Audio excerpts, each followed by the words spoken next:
Hi friends, welcome to heart touching novels. என்னுள்ளே நுழைந்தவனே episode 7.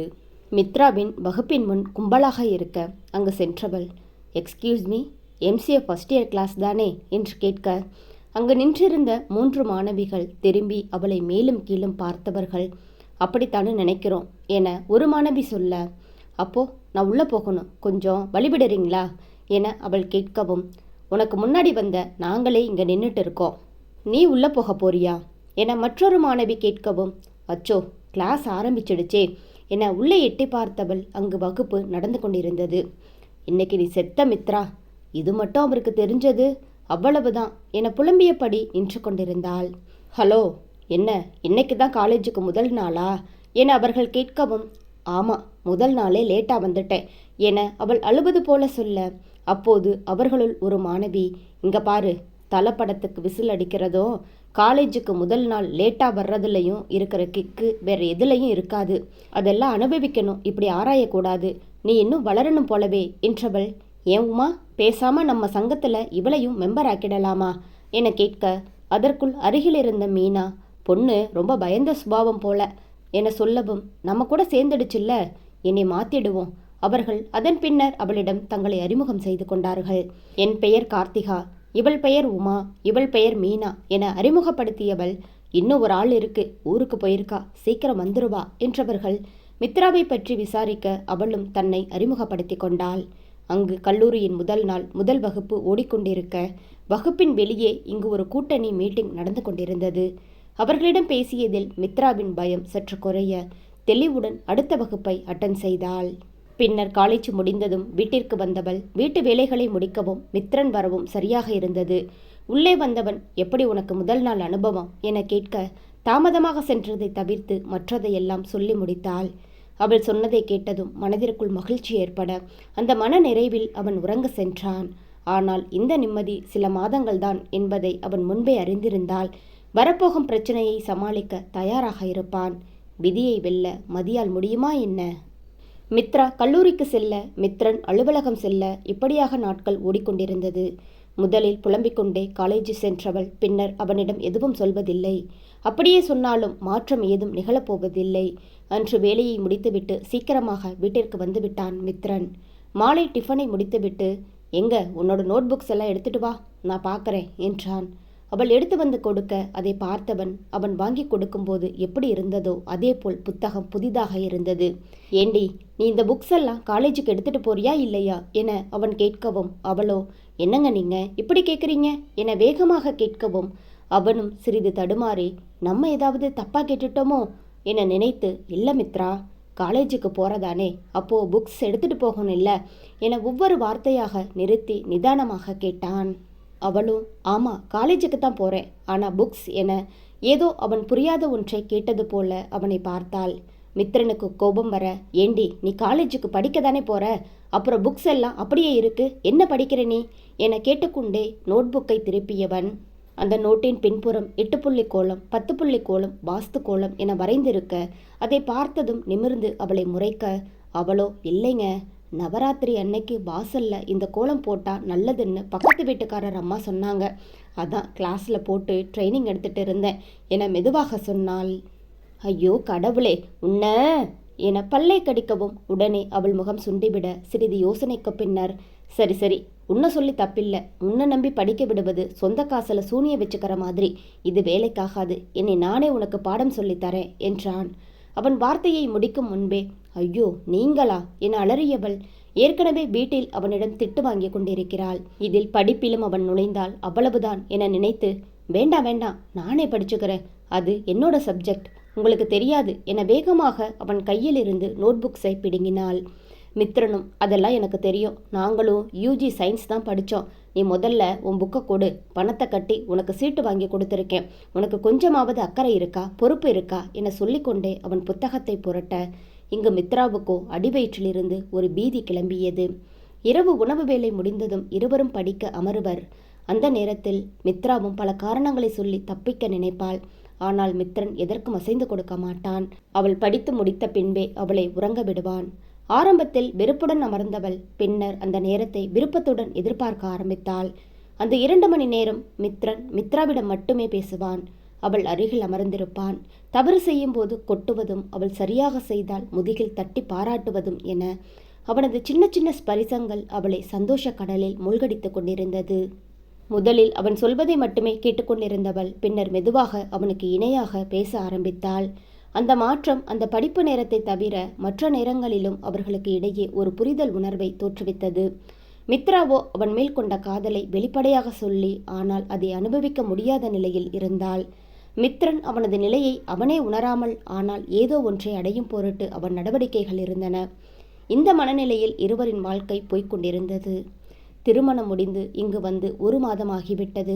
2 முறை ஊருக்கு சென்று வந்தவர்கள் அதன் பின் வேலை, படிப்பு என செல்லவில்லை. அபிராமியும் போனில் ஜாடை மாடையாக மித்ராவை குறை சொல்ல ஆரம்பித்து விட்டார்.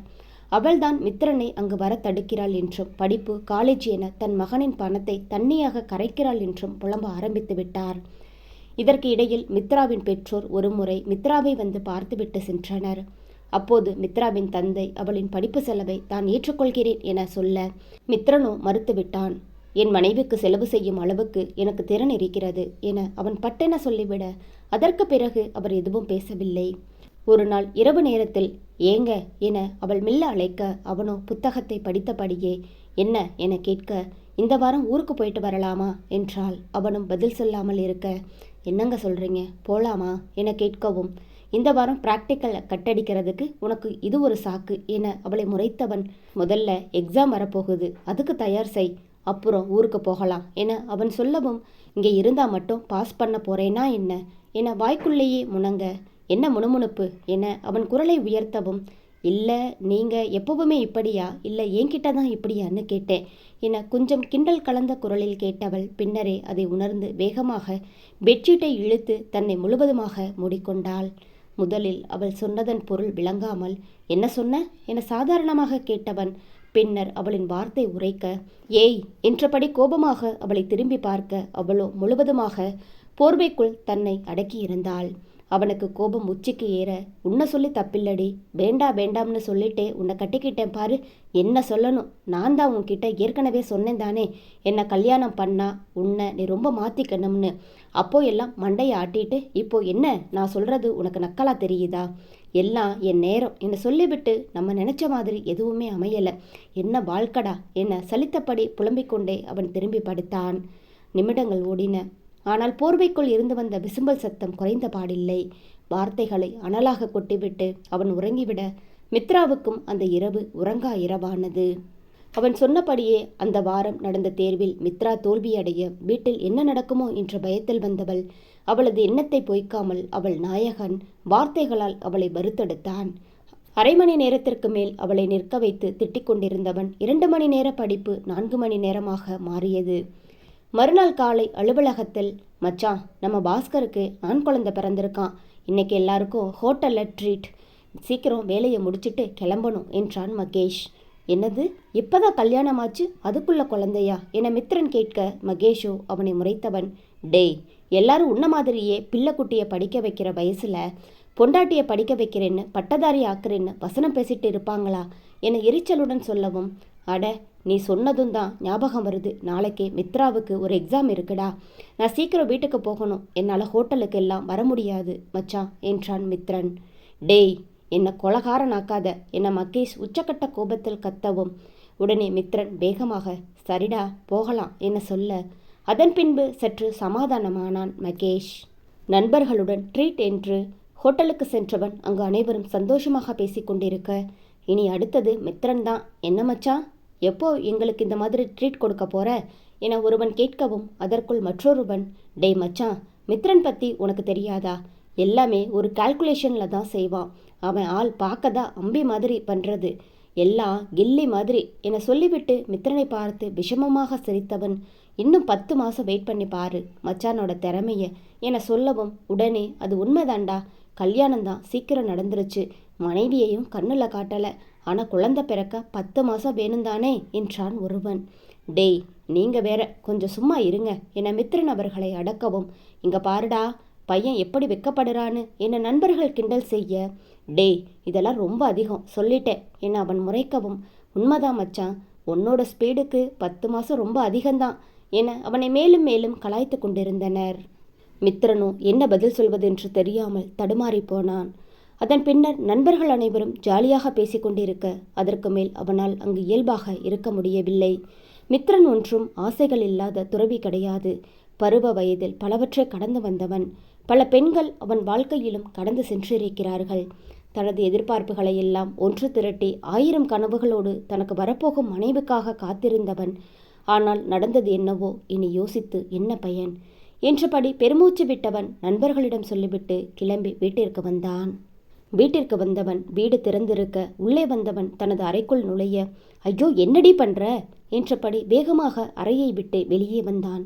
அதற்குள், அச்சச்சோ என்னங்க நீங்க சொல்லிட்டு உள்ள வர மாட்டீங்களா என அவள் பங்கிற்கு அவளும் அலற, ஏண்டி வீட்டை திறந்து வச்சுக்கிட்டு இப்படித்தான் பண்ணுவாங்களா என அவன் சத்தம் போடவும், நம்ம வீடு தானே, யார் வரப்போறா, அப்படியே வந்தாலும் காலிங் பெல் அடிப்பாங்க என அவளோ அறைக்குள் இருந்து கொண்டே சொல்லவும், ஆமா எது சொன்னாலும் பதிலுக்கு பதில் சொல்லுவ என சொல்லிக்கொண்டே சோஃபாவில் அமர்ந்தவன் எதிரில் நிழலாட நிமிர்ந்தவன் சற்று தடுமாறித்தான் போனான்.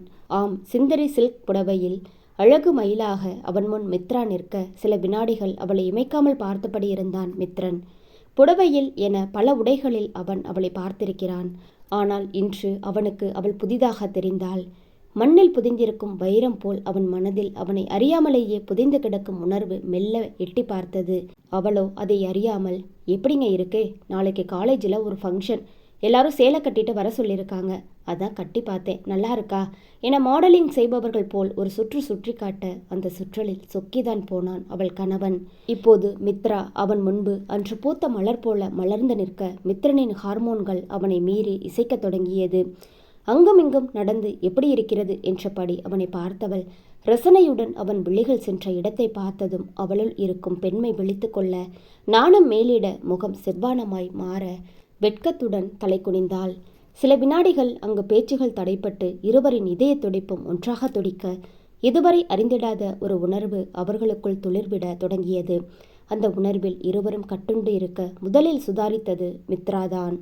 மறுநாள் காலை அழகான காதல் பாடல் ஒன்று வானொலியில் ஒலிக்க மித்ராவுக்கோ நேற்று நடந்த நிகழ்வுகள் நினைவுக்கு வர அவளையும் அறியாமல் உடல் சிலிர்த்தது.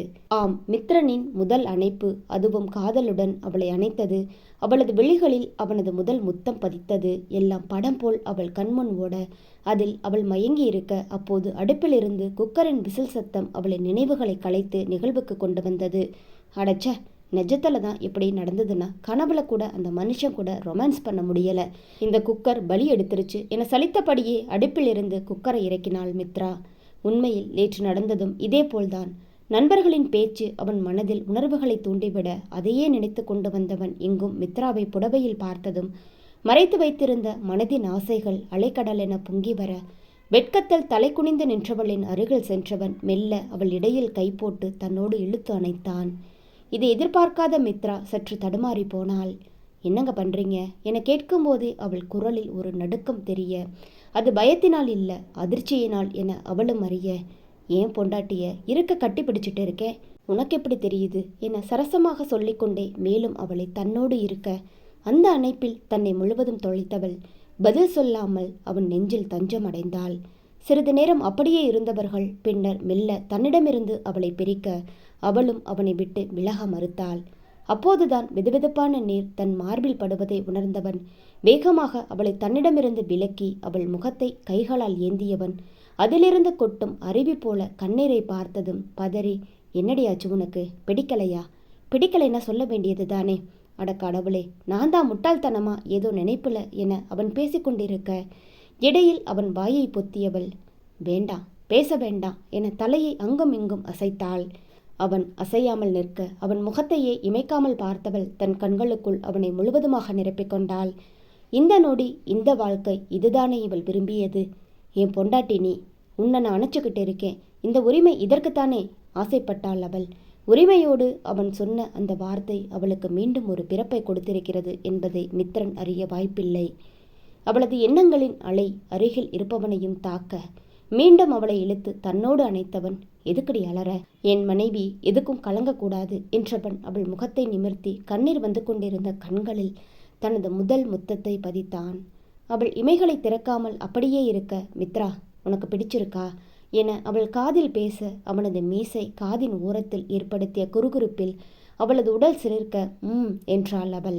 ஆனா கண்ணை திறக்க மாட்டேங்கிறியே, நிஜமாவே பிடிச்சிருக்கா என்றபடி கண்களை மூடிய நிலையில் நிற்கும் மனைவியின் முகத்தை எதிர்பார்ப்புடன் அவன் பார்க்க, விழிகளை மெல்ல திறந்தவள் காதலோடு தன் கணவன் தன்னையே பார்த்து கொண்டிருப்பதை பார்த்தவள் அடுத்த நொடி அவன் தோளில் தன் இரு கைகளை மாலையாக்கியவள் உயரம் பத்தாமல் கால்களை எக்கி அவன் முகம் முழுவதும் முத்தமழை பொழிந்தாள்.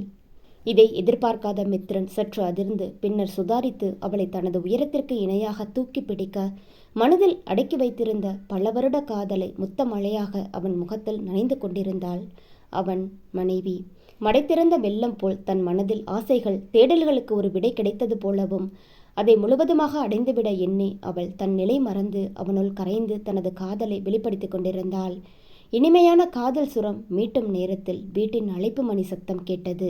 அதுவரை அவனது அணைப்பில் தன்னிலை மறந்து தனது செய்கையால் அவனை குளிர்வித்துக் கொண்டிருந்தவள் இடையில் ஒலித்த அந்த சத்தம் அவளை நிதானத்திற்கு கொண்டு வர, அப்போதுதான் அவள் செய்த வேலை அவளுக்கு உரைக்க வேகமாக அவனிடமிருந்து அவள் விலகினாள்.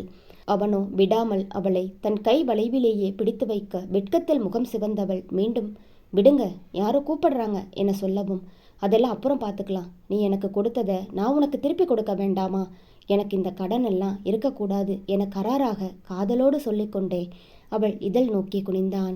அழைப்பு மணி ஓசை விடாமல் ஒலிக்கவும் வேகமாக அவனை விலக்கியவள், அச்சோ ஏதாவது அவசரமா இருக்க போகுது, சீக்கிரம் போய் கதவை திறங்க என சொல்லிவிட்டு வேகமாக அறைக்குள் ஓட, அவனும் இந்த நேரத்துல யாரு சிவபூஜையில கரடி மாதிரி என எரிச்சலுடன் முணுமுணுத்தபடி கதவை திறக்க அங்கு அண்ணாச்சி நின்று கொண்டிருந்தார்.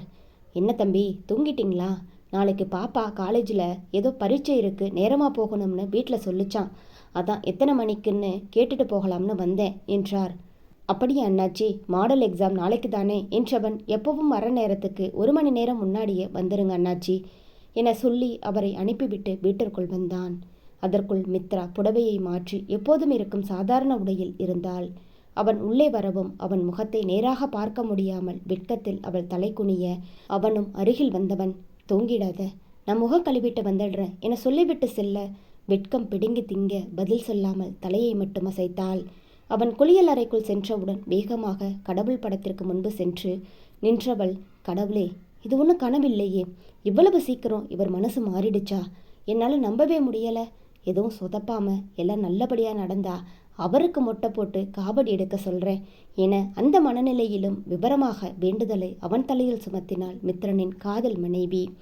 பல கனவுகளோடு அவள் காத்திருக்க குளியல் அறையில் இருந்து வெளிவந்தவன், என்ன மித்ரா, ரொம்ப நேரம் காக்க வச்சுட்டேனா என முகத்திற்கு பவுடர் போட்டபடி கேட்கவும் அவளோ தரையை பார்த்தபடி பதில் சொல்லாமல் அமைதியாக இருக்க, என்ன பதிலே காணோம், அப்போ உனக்கு விருப்பம் இல்லையா என அவன் முடிக்கும் முன், இல்லை இல்லை அது என அவள் வேகமாக மறுக்க, அதானே பார்த்தேன், சரி சரி நான் ரெடி, வா வா அப்படியே கொஞ்சம் தண்ணீர் கொண்டு வந்துடு என சொல்ல, தண்ணியா என கேட்டபடி அவள் நிமிர்ந்து பார்த்தவள் அங்கு தன் முன் அவளது புத்தகங்களை பரப்பியபடி அவன் அமர்ந்திருந்தான்.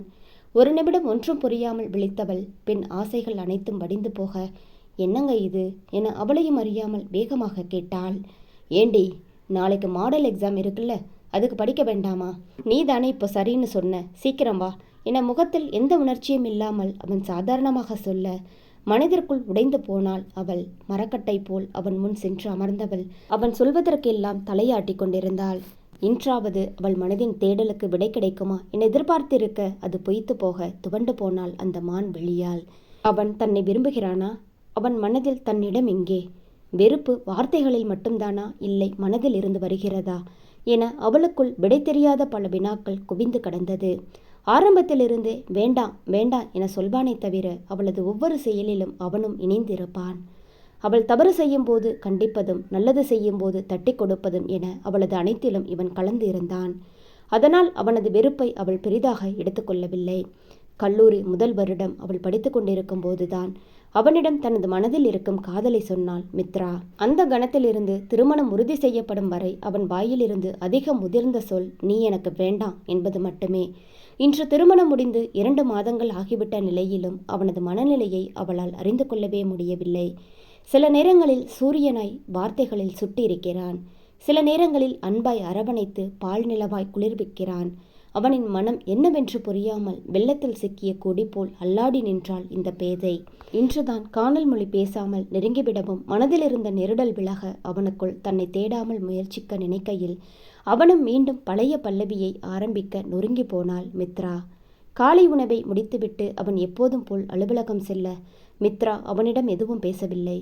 அவன் சென்ற பிறகு உள்ளே வந்தவள் நேற்று இரவு கட்டிய புடவை அங்கு கிடக்க அதை பார்த்ததும் அடக்கி வைத்திருந்த உணர்வுகள் எல்லாம் ஆத்திரமும் அழுகையாய் வெடித்து சிதற வாய்விட்டு கதறி அழுதாள் அவள்.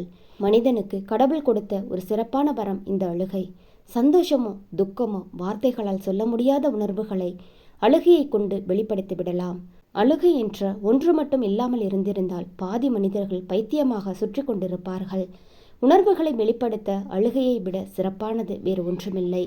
சொல்ல முடியாத மனதில் அழித்து கொண்டிருந்த உணர்வுகள் அழுகையால் அவள் வெளிப்படுத்த கண்களில் இருந்து சாறை சாறையாக வந்த கண்ணீர் அவளது காதல் நினைவுகளையும் சேர்த்து கொண்டு வந்தது. 10வது படிக்கும் வரை மித்ரா மனதில் மித்ரன் என்பவன் தனது அண்ணன். கதிர் போல் நல்லவன். அவன் மீது தனி மரியாதை இருந்தது. அவன் எது செய்தாலும் அவளுக்கு அது ஆச்சரியமாக இருந்தது. 11ஆம் வகுப்பு கம்ப்யூட்டர் பிரிவு அவள் எடுத்ததற்கு காரணமும் மித்ராதான். ஒருமுறை சுரேஷ் வீட்டிற்கு வந்தபோது மித்ரனுக்கு கம்ப்யூட்டர் இன்ஜினியரிங் படிக்க மிகவும் ஆசை. வீட்டின் சூழ்நிலை அவனை படிக்க வைக்க முடியலை என சொல்லி கொண்டிருக்க உடனே மித்ரன் அண்ணா அந்த படிப்பை படிக்கிறாங்கன்னா அப்போ அது பெரிய படிப்பாகத்தான் இருக்கும் என இவளாக முடிவெடுத்து வீட்டில் அடம்பிடித்து இந்த பிரிவு எடுத்தாள். அந்த அளவு அவள் மனதில் மித்ரன் நிறைந்திருந்தான். அவளையும் அறியாமல் அவன் மீது கொண்டிருந்த அளவற்ற அன்புதான் இது என்பதை அந்த சிறு பெண் அப்போது உணரவில்லை. அப்போது கடைக்கு ஏதாவது பொருள் வாங்க வருவான் மித்ரன். அப்போது கடையில் மித்ரா இருந்தால் அவள்தான் அவனுக்கு தேவையானதை எடுத்து கொடுப்பாள். உங்களுக்கு வேற ஏதாவது வேணுமா என கேட்டு எடுத்து தருவாள். அவனை பார்த்தாலே முகமெல்லாம் புன்னகையால் மலர்ந்துவிடும். ஆனால் மித்ரன் அவளை நிமிர்ந்தும் பார்த்ததில்லை. 11ஆம் வகுப்பு அவளது வாழ்க்கையை புரட்டி போட்ட காலம். டீனேஜின் குறும்பும் இளமையும் புதிய நண்பர்களும் அவளுக்கு வேறு ஒரு உலகத்தை காட்டியது. தங்கள் ஊரிலேயே உள்ள பள்ளி, அதுவும் தந்தைக்கு தெரிந்த ஆசிரியர்கள் என்பதால் 10வது வரை மித்ராவுக்கு எந்த மாற்றமும் தெரியவில்லை. வீடு, அம்மா, அப்பா, அண்ணன், டிவி இவை மட்டுமே உலகம்.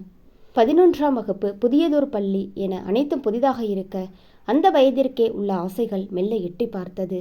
ஆசைப்பட்டு கம்ப்யூட்டர் பாடத்தை எடுத்துவிட்டு படிக்க முடியாமல் திணறி போனாள் அவள்.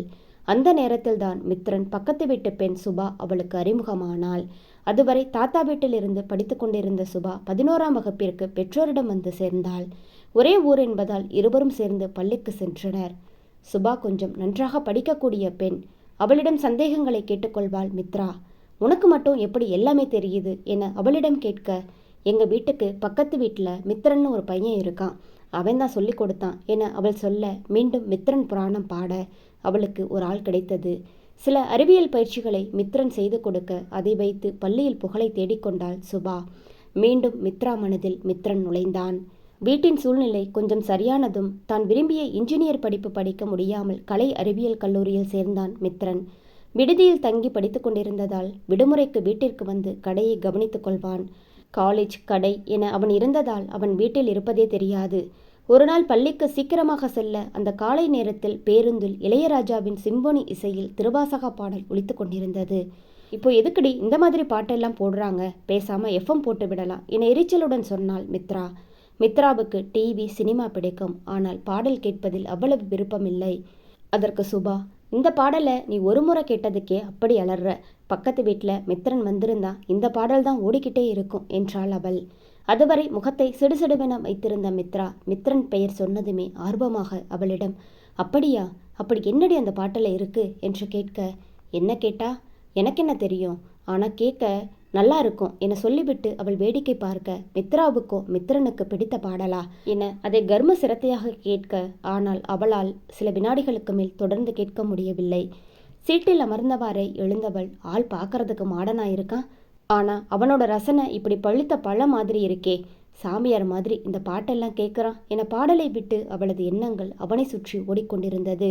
அவள் முகத்தை பார்த்ததும், சுபா, ஏன் உனக்கு பிடிக்கலையா என கேட்க, இல்லை இல்லை என வேகமாக மறுத்தவள், பிடிச்சிருக்கு என இழுத்தவள், இந்த பஸ்ஸில் ஸ்பீக்கர் சரியில்லை, நான் எங்கள் வீட்டில் போய் கேட்டுக்கிறேன் என்றாள். அதற்கு பின் அதை பற்றி பேச்சு எடுக்கவில்லை. இப்படியாக ஒரு வருடம் மித்ரனை அதிகம் பார்க்காமலேயே அவனை பற்றிய அனைத்து விபரங்களும் அவளுக்கு அத்துப்படியானது. அவன் அடிக்கடி அர்த்தநாரீஸ்வரர் கோயிலுக்கு செல்வதிலிருந்து இரவு ராஜாசார் பாட்டு கேட்டுக்கொண்டே தூங்குவது வரை அவளுக்கு தெரிந்தது. அந்த நேரத்தில்தான் ராஜி சுரேஷ் காதல் விஷயம் குடும்பத்தில் ஒரு புயலை ஏற்படுத்தியது. மித்ராவுக்கோ இது அதிர்ச்சியாகத்தான் இருந்தது. நண்பர்கள் போல் பேசிக்கொண்டிருந்தவர்கள் எப்படி காதல் என யோசித்தவள் அடுத்த நொடி ராஜியின் வீட்டில் இருந்தாள். அவளை கேள்வி கண்களால் துளைக்க, அவளும் முதலில் நண்பர்களாகத்தான் பழகினோம். என்னோட குணம் அவனுக்கு பிடித்திருந்தது.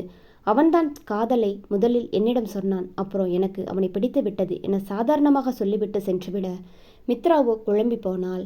மறுநாள் தனது குழப்பத்தை அவள் சுபாவிடம் சொல்ல, அவளோ இதில் என்ன தவறு இருக்கிறது? யாரோ தெரியாத ஒருத்தரை கல்யாணம் பண்ணுறதை விட நமக்கு தெரிஞ்ச ஒருத்தரை பண்ணுறது நல்லது தான் என சொல்லவும் மித்ரா புரிந்தும் புரியாமலும் தலையாட்டினாள். அவள் முகத்தை பார்த்து, என்னடி இந்த மொழி முழிக்கிற என சுபா சிரிக்கவும், இல்லடி, சுரேஷ் அண்ணே எங்கள் வீட்டுக்கு அடிக்கடி வருவார்.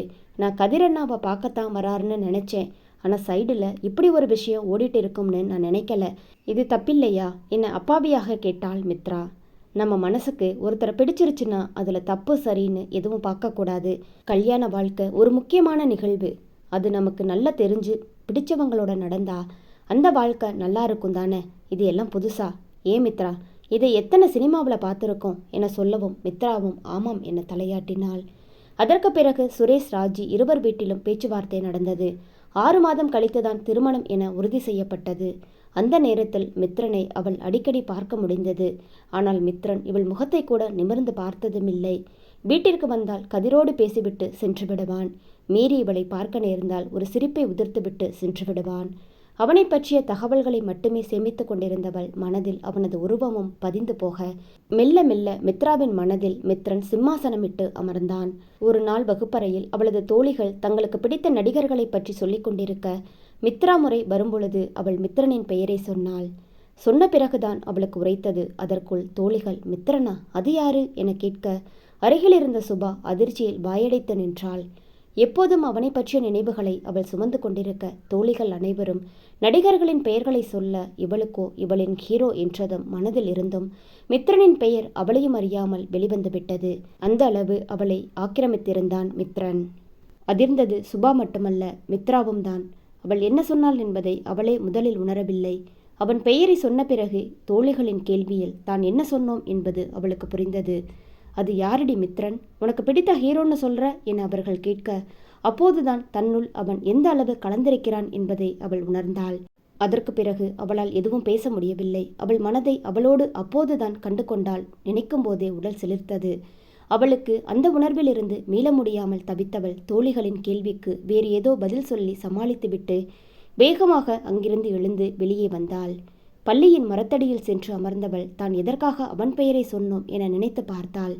ஒருவேளை காலையில் சுபா கிட்ட அவனை பற்றி பேசிட்டு வந்தோம், அதனால சொல்லியிருப்போமோ? இல்லை, சின்ன வயசுல இருந்தே அவனை பிடிக்குமே, அதனால சொல்லியிருப்போமா என அவளுக்குள் அவள் கேட்டுக்கொண்டே இருக்க அவள் முன் வந்து நின்றாள் சுபா. என்ன மித்ரா, இப்படி பண்ணிட்ட? நீ எதுக்கு மித்ரன் பெயரை சொன்ன என கோபமாக கேட்க மித்ரா பதில் சொல்லாமல் அவளையே பார்க்க அவளோ, எனக்கு அப்பவே கொஞ்சம் சந்தேகம் வந்துச்சு. என்னடா எப்போ பார்த்தாலும் மித்ரன் பற்றியே பேசிட்டு இருக்காளே, என்ன விஷயமா இருக்கும்னு இப்போதான் தெரியுது. நீ அவனை லவ் பண்ணியிருக்க, அதான் அவனை பற்றியே பேசிட்டு இருக்க. சி, வெக்கமா இல்லை என எண்ணெயில் போட்ட கடுகு போல் அவள் படபடவென புரிந்து தள்ள உடனே மித்ரா பதட்டத்துடன், ஏய் சும்மா வளராத, நான் எங்கே அவனை லவ் பண்ணுறேன்? நீ ஏண்டி இப்படியெல்லாம் நினைக்கிற சுபா? எனக்கு அந்த அண்ணாவை என சொன்னவள் சட்டென எனக்கு சின்ன வயசுல இருந்தே அவரை ரொம்ப பிடிக்கும் தான். எல்லாரும் பிடிச்சவங்க பேர் சொல்லும்போது நானும் அவர் பேரை சொல்லிட்டேன் என அழும் குரலில் சொன்னாள். அதற்கு பின்பே கொஞ்சம் சமாதானம் அடைந்த சுபா பின்னர் அவளின் அருகில் அமர்ந்து, இங்க பாரு, எனக்கும் தான் மித்ரனை பிடிக்கும், அதுக்காக நான் அங்கே மித்ரன் பெயரை சொன்னனா என அந்த நேரத்திலும் தன் மனதின் ஆசையை லேசாக கோடிட்டு காட்டியவள், வேற யாராவது இதை கேட்டிருந்தா என்ன நினைப்பாங்க? ஒழுங்கா படிச்சு முதல்ல பாஸ் ஆகிற வழியை பாரு என்றாள் சுபா. மித்ராவோ அவள் முகத்தை பாவமாக பார்க்க உடனே சுபா மேலும் அவளுக்கு புரிய வைக்க, அப்புறம் நீயே யோசிச்ச பாரு மித்ரா, மித்ரன் படிப்பில் ஃபர்ஸ்ட் மார்க்கு, நீயோ பள்ளியில் லாஸ்ட் மார்க்கு. படிப்பை விட பர்சனாலிட்டியை பாரு, அவர் நல்ல உயரம், நீயோ குள்ள கத்திரிக்கா. அவர் எல்லார் கூடமும் சிரித்து சகஜமாக பேசுவார், நீயோ என் கூட சிரித்து பேச சில மாதம் ஆச்சு. எந்த விதத்தில் பார்த்தாலும் உங்கள் 2 பேருக்கும் ஒத்து வராது. நீ வட துருவம், அவர் தென் துருவம், 2 துருவமும் சேர வாய்ப்பே இல்லை. அதனால் உனக்கு எதுக்கடி இந்த மாதிரி கற்பனை எல்லாம், அதையெல்லாம் தப்பு என சிறு பிள்ளைக்கு சொல்வது போல் அவள் அறிவுரை சொன்னாள். மித்ராவோ தலையை மேலும் கீழும் ஆட்டி அதை ஏற்றுக்கொள்ள, அப்பா இப்பவாது புரிஞ்சுதா, இனியாவது இப்படி உளராத என நிம்மதி பெருமூச்சு விட்ட சுபா, சரி பேருந்துக்கு நேரமாச்சு கிளம்பலாமா என கேட்கவும், சரி என்றவள் கடைசியாக சுபாவை பார்த்து மித்ரா கேட்ட கேள்வியில் வாழ்க்கையை வெறுத்து போனாள் அவள். சுபா பேசியதற்கெல்லாம் தலையை ஆட்டிவிட்டு கடைசியாக எனக்கு ஒரு சந்தேகம் என்ற மித்ரா, ஏன் சுபா, நான் ரொம்ப குள்ளமாவா இருக்கேன்? அவரோட காதுக்கு கொஞ்சம் தாண்டி கீழே இருப்பேன் என கேட்கவும், அதுவரை பேசியது எல்லாம் பயனற்று போனதை எண்ணி நொந்து போனாள் சுபா. பற்களை நரநரவென கடித்தபடி சுபா கத்தவும், சரி வா பஸ்ஸுக்கு போகலாம் என அவளை பிடித்து இழுத்து சென்றாள் மித்ரா. அதற்கு பின்பு சுபா மித்ரன் பற்றி பேசுவதை குறைத்து கொண்டாள். ஆனால் மித்ரா சுபா பேசியதை கேட்டதிலிருந்து, ஓ இதற்கு பெயர்தான் காதலா என யோசிக்கத் தொடங்கினாள். முழு நேரமும் அவனை பற்றிய நினைவிலேயே இருந்தாள். சுபா சொன்ன விஷயங்கள் அவள் மனதை பாதிக்க, அவன் ஒருமுறை வீட்டிற்கு வந்தபோது அவனுக்கே தெரியாமல் அவன் அருகில் நின்று உயரம் பார்த்தவள். அதில் சுபா சொன்னது போல் அவள் மிகவும் குள்ளமாக தெரிய அவள் முகம் வாடிவிட்டது. இக்காதல் கதை தொடரும். இக்காதல் கதை உங்களுக்கு பிடித்திருந்தால் மறக்காம வீடியோவுக்கு லைக் அண்ட் சப்ஸ்கிரைப் பண்ணுங்க. லைக் பண்ணும்போது ஹைப் அப்படிங்கிற ஆப்ஷனை கிளிக் பண்ணி உங்கள் ஸ்டார்ஸை கொடுங்க. Thank you friends.